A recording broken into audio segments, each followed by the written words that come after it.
kapatid na Silbert Donduyano Senior alias Veritas ang magsasabi. Okay, happy Lord's Day at happy Sunday. Okay. Happy Sunday, happy Lord's Day, iisa lang yan, no? Sa ating paniwala, no? Mga kapatid at mga magulang. Okay, ating pauna ding paggalang sa ama ng ating istasyon. Kasamang Radio Man Edgar Agumo, of course, with the whole, no? Na kasamahan, no, sa staff ng RMN Dipolog. Hindi na lang natin papangalanan. At sa technical side, ang nakita ko dito, ang makasama natin si kapatid na Taxi Lumba. Okay? At sa kay James, hindi ko nakita si James dito ngayon. Isama pa rin natin siya, no, sa technical, no? Okay?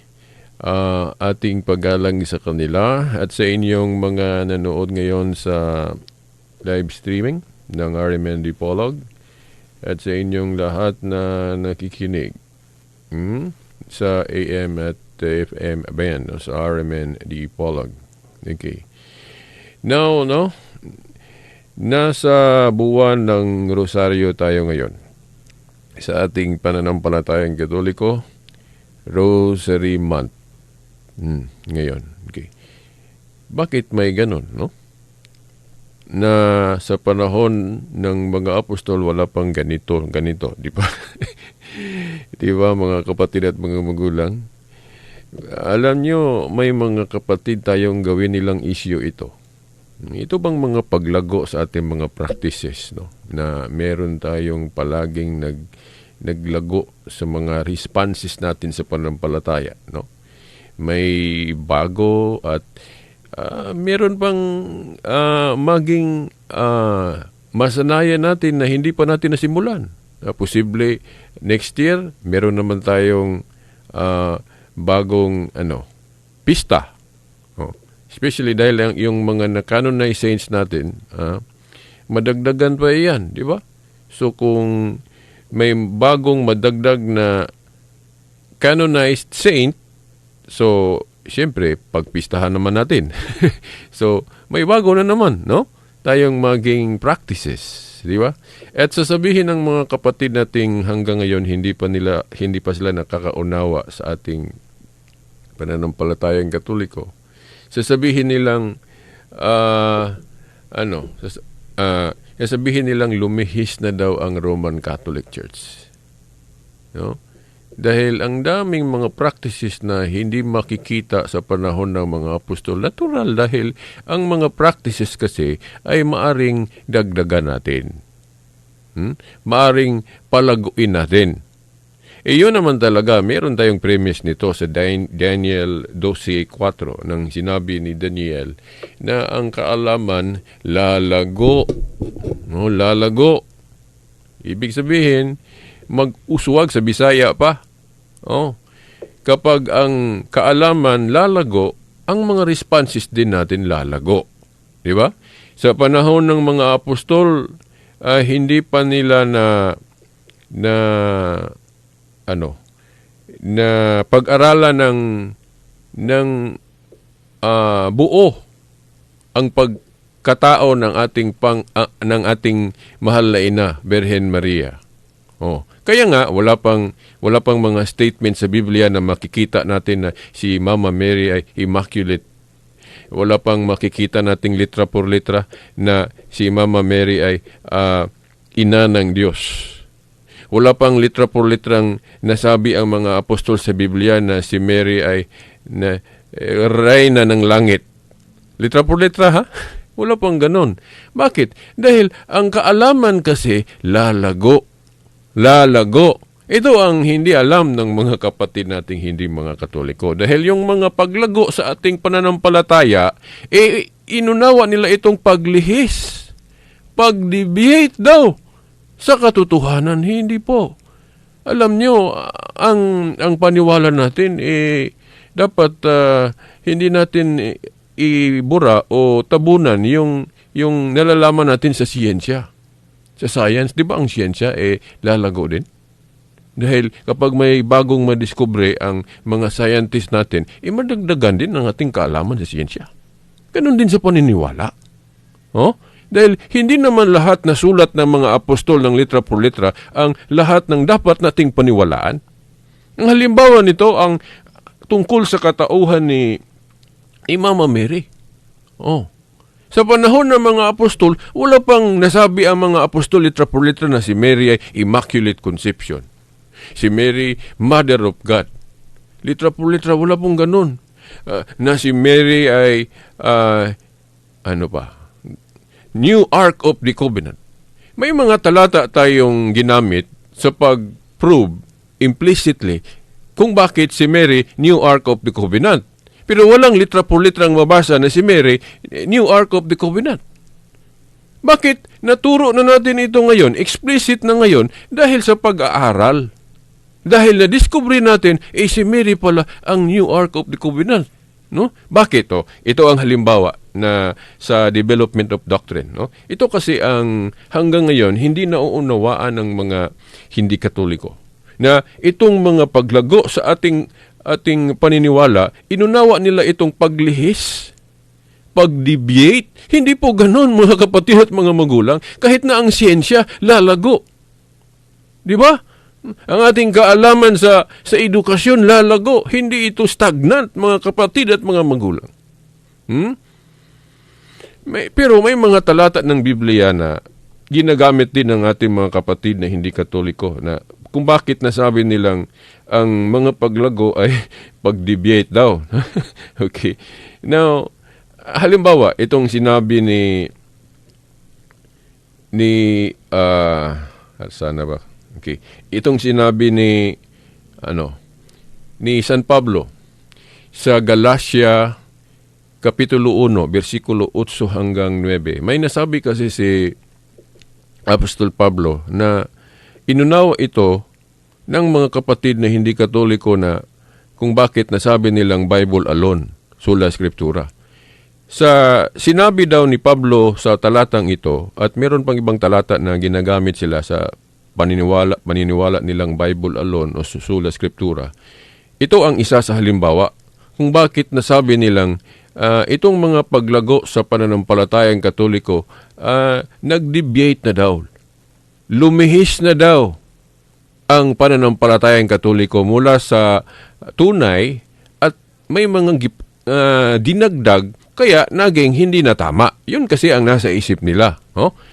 Okay. Now, sinabi kasi ni San Pablo, ito ang ginawa nilang batayan, isa sa ginawa nilang batayan kung bakit itong mga paglago o development of doctrine sa pananampalatayang Katoliko, inunawa na nilang paglihis o nawala na daw sa tama. Dahil may maraming dinagdag. Now, bago ko i-expound itong Galatia, unahin ko muna yung sa Revelation chapter 22, verse 18 and 19. May nasabi kasi si Apostol Juan nang sinulat niya ang Book of Revelation. May nasabi siya ng ganito. Idiretso ko na lang dahil hindi ako nag-open ng Biblia dito. Okay. Okay. Now, may nasabi siyang wag magdagdag. Wag magdagdag. At meron din siyang nasabing wag ano ba yung opposite sa dagdag? Bawas.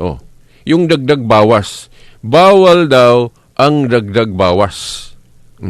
Now, so kaya ang mga hindi Katoliko naisip nila na ang daming dinagdag ng Katoliko. So nagkamali ang simbahang Katoliko, lumihis ang simbahang Katoliko dahil yung daming dinagdag. Ayun, hindi naman tayo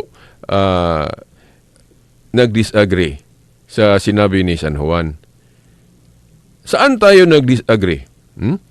Sa pag-unawa sa sinabi ni Apostol Juan. Ano ba ang ibig sabihin ni Apostol Juan sa sinulat niyang ito? Nasa isip ba niya na lahat ay hindi pwedeng dagdagan? Yun ba ang nasa isip ni Juan nang nasabi niya ito? O may particular sang iniisip na ito lang ang dapat hindi dagdagan? Dahil kapag unawain natin, hindi pwedeng makadagdag sa lahat ng bagay o sa lahat ng ano-ano dyan, so, halimbawa, itong pera natin sa bangko, bawal bang dagdagan? Ang mga disciplinary laws natin, okay, Bisaya, okay, ang mga disciplinary laws natin, bawal bang dagdagan? Ang mga batas natin sa gobyerno, bawal bang dagdagan? Di ba? Ang ating technology, bawal bang dagdagan natin? Halimbawa, itong radio, bawal ba ito dahil dagdag na ito, wala pa ito panahon ng mga apostol? Di ba? Itong mga microphones, mga AM, FM transmitters, wala pa ito sa panahon ng mga apostol. Dahil hindi pa naimbento ang mga ito, bawal ba ito dahil dagdag na ito? Mga kapatid at mga magulang, no? Hindi po. Kung basahin natin ang sinulat ni Juan, specific naman ang sinabi niya. Ang nasulat niya sa The Book of Revelation, ito ang tinukoy niyang bawal dagdagan. Hindi po sinabi niya bawal dagdagan ang mga debosyon, bawal dagdagan ang mga prayer. Hindi po sinabi ni Juan ang gano'n. Wala siyang ganong sinabi. Sa pagsabi niya sa Revelation chapter 22 verse 18 and 19. Specific kasi ang sinabi niya, yung sinulat niya sa Book of Revelation. Ang aklat ng Revelation, ang tinukoy niyang bawal dagdagan. Pero pwede din gawin natin itong premise na kung bawal dagdagan, kung ano lang ang nasulat sa Book of Revelation, pwede din gamitan natin yan na premise na ito ding sa Book of John, sa Book of Genesis, Book of any book sa Bible, bawal ding dagdagan. Dahil tapos na ito na-canonize na ito So, bakit dagdagan pa natin? Di ba? So, bawal dagdagan kung ano ang nasulat lang dyan. Pero hindi po lahat ng bagay hindi pwedeng dagdagan. Halimbawa, itong mga prayer natin, bawal bang dagdagan? Halimbawa, dahil kung ang lahat ng bagay bawal dagdagan, hindi lang Katoliko ang natamaan dahil ang ibang mga relihiyon din, mga born again, sa Badista at lahat-lahat sila, may dinagdag din sila. Sabihin ba din natin, nagkamali din sila? Halimbawa, itong pagdeklara na ang Biblia natin may Old at New Testament. Sinong nagsasabi niyan, mga kapatid, mga magulang, mga apostol ba? May isang apostol ba na nagsasabi na yung Old at New Testament book ba yun? Isama? Pag-isahin? Meron bang apostol ang nagsasabi ng ganyan, mga kapatid at mga magulang? Wala. Wala. Sa panahon ng mga apostol, ang scripture nila, wala pang New Testament compilation. Dahil yung tapos nang nasulat sa panahon nila, yung Old Testament pa lang. Kaya yung scripture na ginamit nila, Old Testament, wala pang New Testament dahil hindi pa na-canonize ang New Testament. May sinulat sila pa iba-iba ang petsa. Hindi sa Bisaya pa, nagdungan. Hindi sila pareho ng kung anong pizza nasulat. Ang Book of Matthew, ano pa yan? Mark, hindi, no? Ang Book of Revelation sa napag-alaman ko, huling nasulat na ito. Oo. Pero, ang mga apostol hindi pa nagsabi, hindi pa sila naghahayag sa unang council nila sa Jerusalem, hindi nila sinabi na ito lang 27 books ang official. Hindi. Sino ba ang nagsabi o nag-canonize na ito lang 27 books lang ang gawin nating officially sa New Testament? Halughugin ninyo ang record sa history kung sino ang nagsasabi. Liban sa mga Catholic bishops. Halimbawa, yung Council of Rome. Doon, unang nakita yan. Yung paghahayag na 27 books lang ang isama natin sa ating scripture. No, hindi ko lang isama muna yung Old Testament. Dahil yung Old Testament, may ilang libro ang hindi pinaniniwalaan ng mga Protestant. No? Kaya, Ang gawin ko lang halimbawa, ito lang New Testament dahil magkatulad tayo, Catholic o Protestant, pareho tayo ng bilang sa New Testament, di ba? 27 books lang. Ang tanong, kung bawal ang lahat ng pagdagdag, bawal ba itong pagproklama na 27 books lang ang New Testament? Na hindi ito nagawa ng mga apostol sa kanilang panahon, mga kapatid at mga magulang? Okay? So, kung lahat ng bagay bawal dagdagan, walang relihiyon na gumamit ng Biblia sa ngayon ang nakatama dahil lahat may dinagdag sa pag-iisip. Di ba? Itong Biblia natin, may nakalagay ng mga chapter at verses. May numero na. Sa panahon ng mga apostol, linagyan ba nila ng ganito? May mga chapter at verses na ba ang scripture nila, yung Old Testament sa panahon nila? Wala pa, mga kapatid at mga magulang. Dahil ang nagdagdag nito sa pangunguna na ng mga Catholic bishops. Di ba? Mga kapatid at mga magulang, bawal ba? Kung bawal, bakit ginamit nyo ang Biblia na may numero? May chapter at verses. Ito ang tanong ko sa inyo. Paano ninyo ito sasagutin? Kung ang lahat hindi pwede dagdagan. So, context to context. Ang ibig sabihin ni Apostol Juan na bawal dagdagan, yung nasulat niya. Bawal dagdagan. Yung rosaryo naman, hindi naman natin dinagdag yan ng rosaryo sa Book of Revelation. Di ba? Iba din yan. Okay.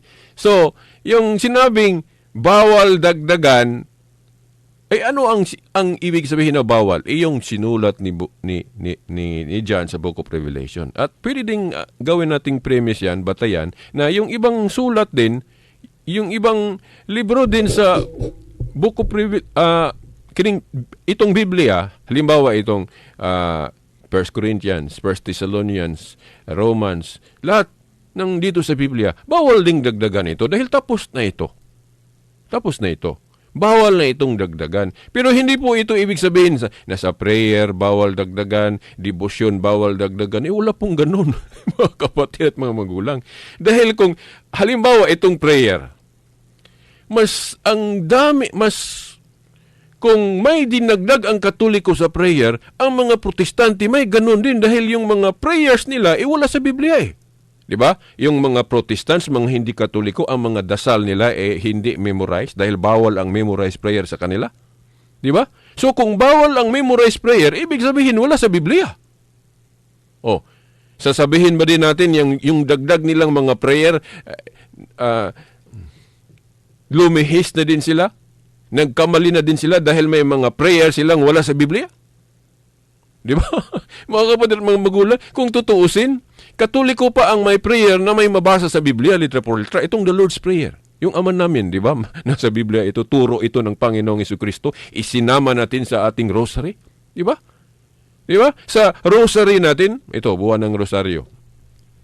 Sa rosary natin, isinama natin ang dasal na tinuro ng Panginoong Jesucristo. Bakit sabihin ninyong pagan na prayer ito? Ito, blasphemy ito. Kung akong mag-isip, blasphemy yan. Yung mga hindi Katolikong nagsasabi na ang rosary daw is isang pagan prayer? Paano ba naging pagan prayer yung dasal na tinuro ng Panginoong Jesucristo? Itong Ama namin. Sabihin ninyo, pagan prayer ba yon? Yung tinuro ni Kristo na sinama natin sa ating pagrorosaryo? Mga kapatid at mga magulang, ako nanginginig ako. Nanginginig ako. Kung aking damdamin yung mga sinabi ninyong pagan prayer daw ang rosary. Ano ba yun? Yung paulit-ulit? Na hindi naman ninyo nauunawaan? Kung ano ang paulit-ulit na ipinagbawal? Ang paulit-ulit na dasal na ipinagbawal yung mga vain repetitions. Yung mga salitang hindi dapat ulit-ulitin dahil vain. Sa Bisaya pa, walay pulos.